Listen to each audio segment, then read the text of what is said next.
Well, hello, fellow Disney fans. My name is Judy, and I'm a travel agent specializing in Walt Disney World vacations. In my agency, it's what we do, Disney. And so in today's episode of Twin Palms TV, we're going to talk about the most exciting thing yet, the reopening of Disney. Stay tuned for the news.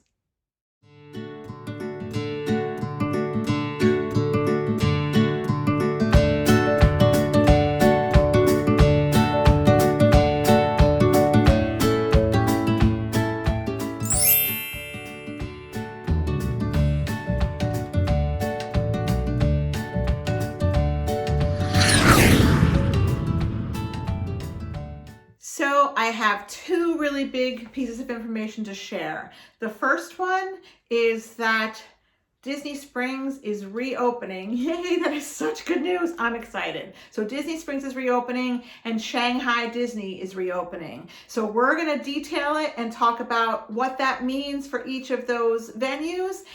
So let's get into it now. So first, let's talk about Disney Springs.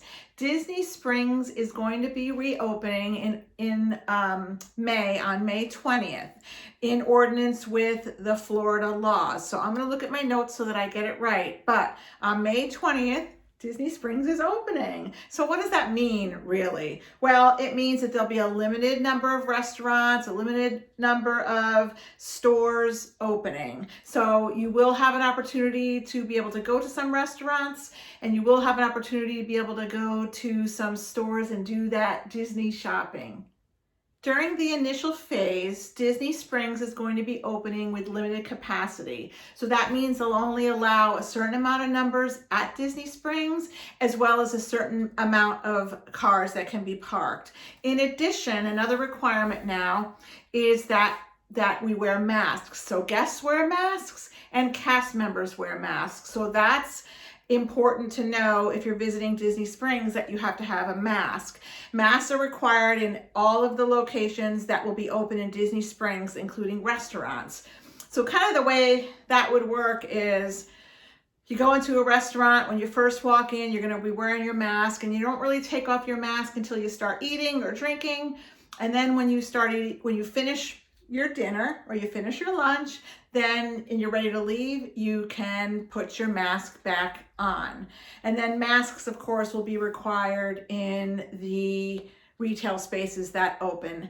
Now, a lot of the retail spaces are third party. They're not necessarily owned by Disney.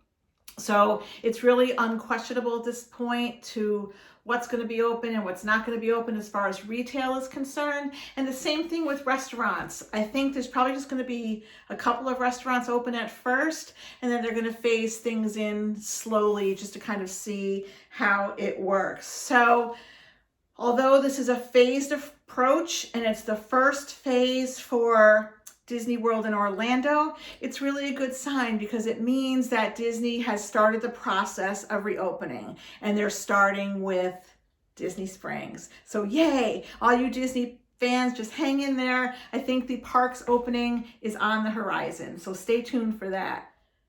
So another piece of good news is that Shanghai Disney is opening. And why is that important to us? China's so far away. Why is it important to us that Shanghai Disney is opening? Well, we want to watch that because we will assume that that's kind of the model that we'll follow in all the other Disney parks, as well as Disney Orlando and Disneyland in California. So everybody's kind of watching how that's working because, again, we're going to make the assumption that going forward, that's what the openings are going to look like in Walt Disney World and Disneyland. So here's some of the details. Shanghai Disney's opening on May 11th. Again, I'm going to look at my notes so I don't forget anything. They're going to be capped a level of capacity. And so right now in Shanghai, they're asking these big venues to not do more than 30% of their capacity. So that'll be the most that Disney could do. What Disney has decided to do is not even do that 30%. So although they haven't released a number of people that are going to be allowed in the park when they first open, we know it's going to be not more than that 30%, and it's probably going to be less than the 30% capacity. Also, some of the requirements, which you won't be surprised by as far as Shanghai Disney is concerned, is that there's going to be temperature checks. So they're going to have this infrared machine that takes everybody's temperature as you walk into the park, and anybody that's higher than 99.3 will have to leave. So they're going to be taking your temperatures as you walk in. So that's a good thing.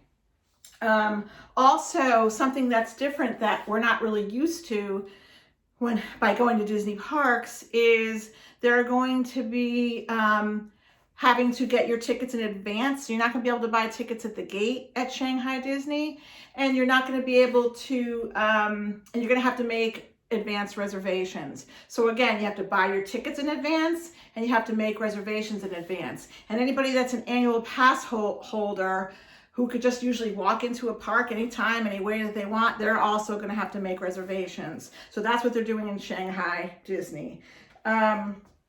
There's also going to be masks, like I said, for cast and guests. And then throughout the park, they're going to be adhering to social distancing policies. So for example, anytime you're in a queue, they're going to have markings on the ground to show where to stand, so you can stand 6 feet away from the person in front of you. So they've put that all through Shanghai Disney so that everybody knows where to stand, especially if there's a queue coming up. They're limiting capacity in the restaurants. They're limiting capacity through the, that can watch a parade. In the restaurants, they're separating the tables, and they're putting signs on tables that they don't want people to use, so that what will happen is, theoretically, I could be at a table and then the table next to me will be empty because there'll be a sign on it that says not to use that table, and then the table next to that will be the one that's used. So there'll always be tables between guests. So again, that's a way to encourage that social distancing, that's for sure.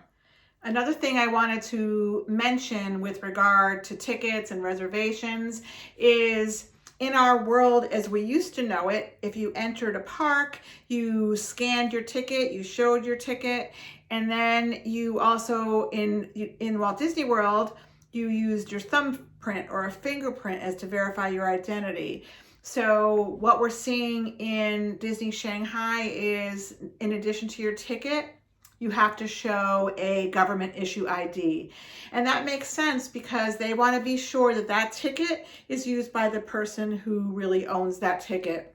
And if they're not doing any of the biometrics using the thumbprint, because for sanitary reasons, they don't want everybody putting their finger on the same spot, they're going to be using government IDs. So whether that'll be a requirement here in the United States, I don't know, but I just wanted to share that that is one of the things that they're also doing as a requirement when entering into Shanghai Disney. Shanghai Disney is also won't be looking the same as far as our character experiences. So right now, or before all this happened, you could have your picture taken with characters, you could run up to characters and get autographs. It's not going to be like that in Shanghai Disney. And so you'll be able to see the characters from a distance. So maybe as you walk in, they'll be in a certain place waving to you, or they're going to be in the parades. So again, our character experiences are going to be different, but they're going to be there for you to see. So you will be able to, have those experiences. I think what I have learned and read is that Disney wants the experience to be safe for everybody, but they want it to still be a magical experience. And so they just want people to observe those social distancing rules. So the same thing would apply when you're in a shop. If you go and you're going to buy a plush toy or you're going to buy something, they're going to ask that you not touch it and put it back. If you're actually going to buy something, you can touch it and put it in your basket and take it with you, and take it with you out of the store. But I think we're really going to be watching what we're touching. They're going to be sanitizing between rides, between people getting on rides. There's social distancing on the ride so that you're not right next to somebody. So for instance, the Pirates of the Caribbean, if you've been on that ride in Disneyland or Walt Disney World, you know that it's a boat that you sit in with benches. And so how they'll do it is you'll be seated at every other bench. So if my family's in a bench, no one will be in front of me, that row will be empty. And then the row in front of that, there'll be people in. So again, that's going to make a difference for how fast the queues move.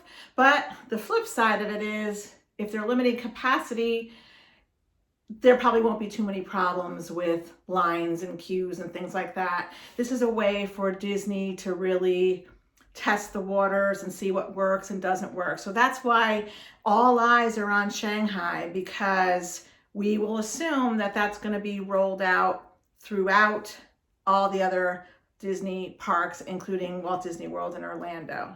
So Disney fans, I hope this really helps you. It's encouraging news. Disney Springs is opening on May 20th. Shanghai Disney is opening on May 11th. And as of the recording of this video, everything I stated to you and said to you is what the parameters and requirements are to visit these parks. So as I find out news, I'll create more videos and send it to you guys and release it to you. So I hope you're all doing well. Again, my name is Judy Goyette, and I am a travel agent specializing in Walt Disney World vacations. My travel agency is Twin Palms World Travel. So feel free to like me on Facebook, look at my website, or please feel free to make a comment on this video and like it. So thanks a lot, Disney fans. This is good news. We'll talk to you soon. Take care. Bye.